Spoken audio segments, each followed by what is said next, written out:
আপনি চা খান, সর্বনিম্ন ডাক্তারি সায়েন্সে বলা হয় সর্ব ঊর্ধ্বে সারা দিনে 24 ঘন্টায় 3 কাপের বেশি চা খাওয়া ঠিক না।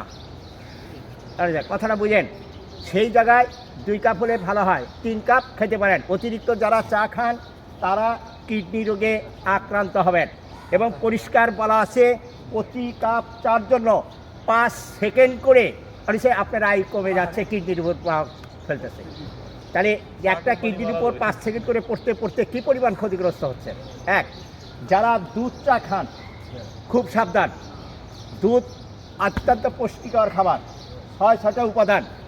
এই দুধটা আপনি করতেছেন অত্যন্ত গরম পানির মধ্যে মিক্সড করে নিচ্ছেন, অর্থাৎ দুধের মধ্যে কী দিচ্ছেন, চা মিশাচ্ছেন। মিশে হেরে আপনি ক্ষতিগ্রস্ত হবেন। দুধ যেটুকু উপকার আপনি চা মিশায় নিলে আর ডবল ক্ষতিকর।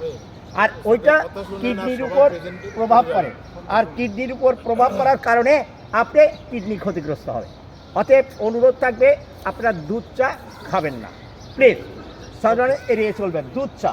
আচ্ছা, 2 নাম্বার যে জিনিসটা আছে অনেকেই ভুলক্রমে তাহলে সে ম্যাক্সিমাম লেবু চা খান। আর যারা লেবু চা খান সতর্ক করে দিচ্ছে, লেবু চা অর্থাৎ লেবু একটা টক রস গরম পানির সাথে এমনি গ্লাসে খান, দারুণ উপকার। কিন্তু চার সাথে যারা লেবু চা খান তারা মারাত্মক পরিপাকতন্ত্রকে আঘাত আনতেছেন।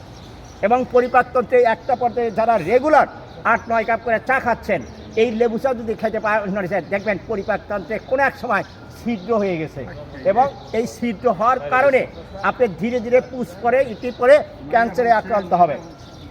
আমি এই 4টে জিনিস আপনাদের উপকারের জন্য দিলাম। ইনশাল্লাহ আগামী